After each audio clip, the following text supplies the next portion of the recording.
Mohon maaf atas ketidaknyamanan karena, akhir-akhir ini Mimin jarang upload. Kali ini Mimin akan menceritakan seorang pemuda bernama Yang Moon. Anak tunggal dari pemilik perusahaan besar di Korea Selatan. Walaupun dia berasal dari keluarga yang kaya dan menjadi pewaris tunggal perusahaan ayahnya, ia lebih memilih untuk hidup mandiri dan menetap di kota Tokyo di Jepang. Dia bekerja sebagai staf marketing di perusahaan yang bergerak di bidang makanan berbasis ginseng. Hari itu Yang Moon dipanggil oleh bosnya untuk membicarakan kontrak kerja. Yang Moon hampir selesai. Bosnya menjelaskan jika mereka tidak dapat memperpanjang kontrak Yang Moon, karena kondisi keuangan perusahaan yang sedang buruk dan keuntungannya turun drastis. Setelah mendengar itu Yang Moon tidak bisa berbuat apa-apa. Dia hanya bisa pasrah menerima keadaan itu. Setelah pulang kerja Yang Moon menuju sebuah apartemen untuk bertemu pacarnya. Ia ingin bercerita masalah pekerjaannya di kantor, namun sayang ketika membuka pintu kamar, Yang Moon memergoki pacarnya yang sedang selingkuh dengan pria lain. Melihat hal tersebut Yang Moon marah dan kecewa karena pacarnya telah berkhianat. Yang memilih pria lain yang lebih kaya darinya. Sepertinya pacar Yang Moon tidak mengetahui jika Yang Moon adalah anak sultan dan pewaris tunggal sebuah perusahaan besar di Korea. Semua peristiwa Yang Moon mengalami hari itu benar-benar membuatnya pusing. Pada malam harinya Yang memperlihatkan sedang ngobrol dengan orang tuanya di Korea melalui video call. Ibu yang menginginkan anaknya kembali ke Korea supaya ia bisa melanjutkan bisnis perusahaan ayahnya. Namun Yang Moon menolak karena ia masih belum siap menerima tanggung jawab besar dari ayahnya, sehingga ia memilih untuk tetap tinggal di Jepang walaupun keadaannya saat ini sangat sulit. Keesokan harinya Yang Moon bertemu dengan pelanggannya dan menjalankan pekerjaannya sebagai staf marketing yang akan berakhir dalam 1 bulan. Namun ketika ia hendak kembali ke kantor, temannya tiba-tiba menghubungi Yang Moon dan memintanya untuk tidak datang ke kantor lagi. Saat ini perusahaannya sedang digerebek karena diduga menggunakan ginseng palsu sebagai bahan dasar produk mereka. Setelah itu Yang Moon pergi ke Okinawa dan menghubungi pacarnya untuk berbaikan. Sayangnya dia harus kecewa karena pacarnya mengirimkan foto sedang bersama pria lain. Yang Moon duduk di bangku taman sambil marah-marah menggunakan bahasa Korea untuk melepaskan semua frustasi dan kekesalannya ini. Dia bahkan tidak sengaja melemparkan HP-nya ke taman. Saat Yang Moon sedang mencari HP-nya, sepasang suami istri mendekatinya dan membantunya menemukan ponselnya. Mereka adalah Kawamoto dan Sayuri. Keduanya mengerti sedikit bahasa Korea, jadi mereka membawa Yang Moon untuk minum bersama di kafe dan mendengarkan curhatannya. Mereka ikut merasa sedih dengan kejadian Yang Moon alami dan memutuskan untuk membantu Yang Moon dengan menawarkan pekerjaan sebagai guru bahasa Korea. Namun ternyata Kawamoto dan Sayuri yang memiliki bisnis kursus bahasa asing dan membutuhkan guru les untuk mengajar bahasa Korea. Mendengar tawaran itu Yang Moon langsung menerimanya karena dia sedang mencari kerja untuk memenuhi kebutuhannya selama di Jepang. Di hari pertama mengajar Yang Moon masih terlihat grogi dan tegang karena belum pernah menjadi guru dan tidak memiliki pengalaman berbicara di depan umum. Ia sering merasa gugup di depan siswi yang menatapnya tajam. Siswi perempuan tersebut adalah seorang janda yang bernama Sakura. Ia memiliki seorang anak yang berumur 5 tahun. Sakura mengambil kursus bahasa Korea karena tuntutan pekerjaan. Ia bekerja sebagai pemandu wisata yang menuntut ia harus bisa berbahasa Korea karena ketika wawancara kerja, Sakura mengatakan ia sangat tertarik dengan budaya Korea dan sedikit memahami bahasa Korea. Sakura adalah satu-satunya murid Yang Moon yang belajar dengan serius sedangkan temannya yang lain masih malas-malasan. Sakura memiliki tekad yang kuat untuk bisa bahasa Korea supaya bisa diangkat menjadi pegawai tetap di perusahaan karena saat ini statusnya masih kontrak. Semua itu ia lakukan untuk bisa memenuhi kebutuhan ibu dan putranya yang kini sudah mulai sekolah. Mereka berdua adalah satu-satunya keluarga yang dia miliki saat ini. Karena ayah dari anak Sakura telah pergi meninggalkan mereka sejak anaknya masih dalam kandungan. Setiap pagi sebelum berangkat kerja Sakura selalu mengantar anaknya ke sekolah menggunakan sepeda. Dia sangat sayang kepada anaknya karena anaknya lah yang menjadi semangat dalam hidupnya. Di dalam perjalanan menuju tempat kerjanya Sakura selalu menyempatkan diri untuk mengulang dan berlatih berbicara bahasa Korea. Hari itu di tempat kerjanya Sakura mendapat informasi dari bosnya jika sebuah perusahaan travel Korea akan mengunjungi dan bekerja sama dengan mereka. Di sisi lain terlihat Yang Moon yang sudah mulai menikmati pekerjaannya sebagai guru les bahasa Korea. Dia tidak lagi grogi dan kaku ketika mengajar, ia semakin bersemangat setelah bertemu Sakura. Salah satu muridnya yang sangat serius belajar dan selalu memperhatikan pelajarannya. Keesokan harinya Sakura diminta oleh bosnya untuk menerjemahkan email yang dikirim oleh perusahaan dari Solo. Sepanjang malam Sakura berusaha dengan keras untuk menerjemahkan email tersebut, namun dia masih kesulitan menerjemahkannya karena dia belum paham sepenuhnya. Jadi keesokan harinya Sakura memutuskan untuk bertemu Yang Moon dan meminta bantuannya untuk menerjemahkan email tersebut. Selain itu dia juga memintanya Yang Moon untuk memberikan les tambahan di akhir pekan supaya dia bisa mahir bahasa Korea lebih cepat. Malam harinya Yang Moon menceritakan tentang Sakura kepada Kawamoto dan Sayuri. Kawamoto mengizinkan Yang Moon untuk memberikan kelas privat kepada Sakura.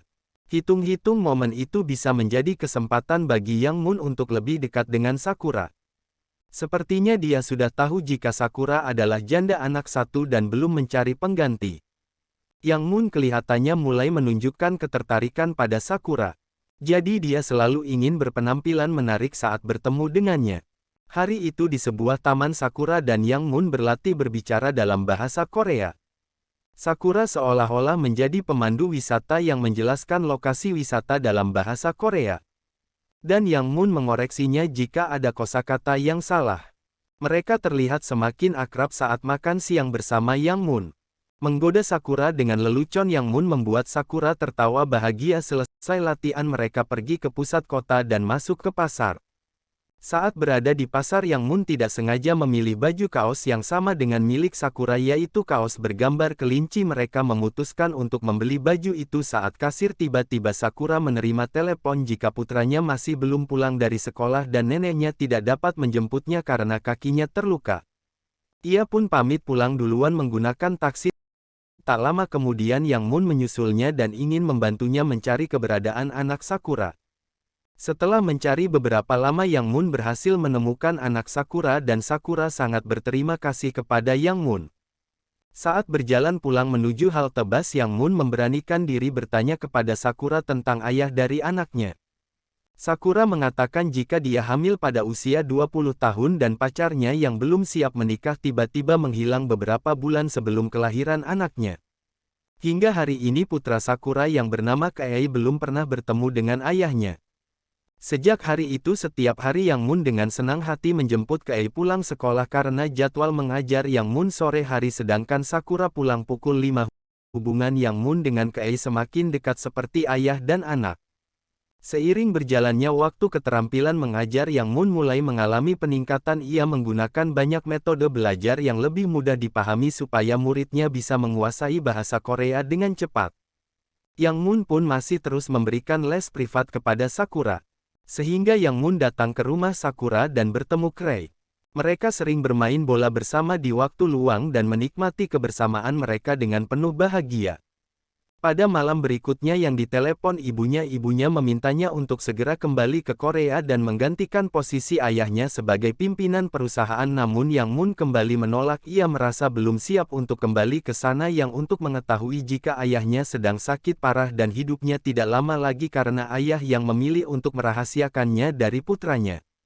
Beberapa hari kemudian Yang Moon menemukan metode baru untuk memotivasi murid-muridnya supaya belajar lebih giat. Cara itu terinspirasi dari kenangannya waktu kecil yang mana ia selalu mendapatkan stiker di sekolah. Yang memutuskan untuk membuat stiker kelinci dan memberikannya kepada setiap muridnya yang mendapat nilai bagus dalam ujian. Muridnya senang mendapatkan tersebut. Di kantor Sakura diminta bosnya untuk mempersiapkan diri karena perwakilan perusahaan perjalanan dari Korea Selatan akan tiba dalam beberapa hari. Meskipun Sakura sudah bisa bahasa Korea namun dia belum percaya diri untuk mendampingi orang yang dari Korea tersebut. Malam itu Yang Moon muncul Kawamoto dan Sayuri minum bersama di kafe sambil ngobrol tentang Sakura. Mereka merasa bersalah tidak bisa membantu Sakura menjalankan pekerjaannya dengan baik, namun tak lama kemudian Thunder yang ada di sana datang dan memperlihatkan kepada mereka sebuah alat komunikasi jarak jauh. Alat itu dapat berfungsi untuk membantu Sakura dalam tugasnya bersama klien.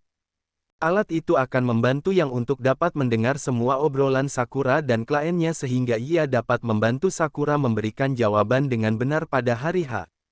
Sakura memasang headset di telinganya sementara itu Yang Moon dan yang lainnya menunggu di mobil yang jaraknya kurang dari 200 meter supaya signal mereka dapat terhubung sehingga mereka dapat mendengar obrolan Sakura dengan jelas. Alhamdulillah pertemuan hari itu berjalan lancar dan kliennya cukup puas dengan jawaban Sakura dan bosnya. Kemudian kliennya meminta Sakura untuk menemaninya keliling kota dan makan siang bersama. Sampai di sini semuanya berjalan lancar sesuai rencana, namun tiba-tiba kliennya mengatakan jika Sakura mirip dengan pacar pertamanya. Kliennya lalu mengajak Sakura jalan-jalan keliling kota lagi. Yang Moon yang mendengar obrolan mereka dengan cepat menyuruh Sakura untuk menolak ajakan itu. Dia cemburu melihat kedekatan Sakura dengan pria itu. Setelah itu pria itu mengajak Sakura ke kamar hotelnya untuk mengambil dokumen yang tertinggal. Sakura yang sangat polos bersedia menemaninya masuk ke kamarnya, namun setelah tiba di dalam kamar pria itu mengambil segelas minuman bukan mengambil dokumen yang tertinggal. Lalu dia mulai menggoda Sakura, ia bahkan meletakkan tangannya ke paha Sakura. Sakura takut dan panik, ia segera lari menuju pintu kamar hotel tetapi pria itu segera mendekati dan mendorongnya ke tempat tidur. Sakura yang ketakutan segera menghubungi Yang Moon ingin melalui alat penyadap suara mendengar teriakan Sakura. Yang Moon segera berlari menuju kamar hotel. Setelah berhasil menemukan kamar Sakura, Yang Moon segera masuk melalui pintu belakang. Ia mencoba mengalihkan perhatian pria itu dengan menari. Ketika pria itu lengah, Sakura dengan cepat mengambil vas bunga dan melemparkannya ke pria itu. Akhirnya Sakura berhasil kabur dari kamar hotel tersebut. Keesokan harinya di kantor, bos Sakura memanggilnya dan bertanya tentang pertemuan mereka kemarin. Bosnya heran karena kliennya itu dengan tiba-tiba membatalkan kontrak kerjasama. Lalu Sakura menceritakan semua kejadian yang ia alami bersama kliennya. Setelah mendengar cerita dari Sakura, bosnya lalu memuji dan mengapresiasi semua kerja keras Sakura selama ini lalu mengangkat Sakura menjadi karyawan tetap di perusahaan tersebut. Malam harinya Sakura dan Yang Moon dan yang lainnya merayakan keberhasilan Sakura dengan makan malam bersama. Selesai acara makan-makan, Yang Moon mengantar Sakura pulang. Saat itu Yang Moon bertanya pada Sakura apakah ia masih bisa berjumpa dirinya walaupun les privat mereka sudah selesai. Lalu Sakura tersenyum manis, sepertinya mereka sudah saling menyukai satu sama lain. Saat Yang Moon Sakura hendak berciuman, tiba-tiba nenek Sakura datang dan mengatakan jika mantan pacar Sakura Switch telah ada di depan rumah.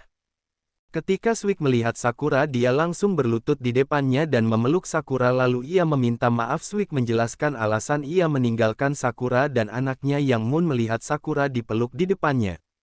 Seketika itu hatinya hancur karena cemburu. Yang Moon menjelaskan kepada Kawamoto dan Sayuri jika kemungkinan besar Switch dan Sakura akan balikan.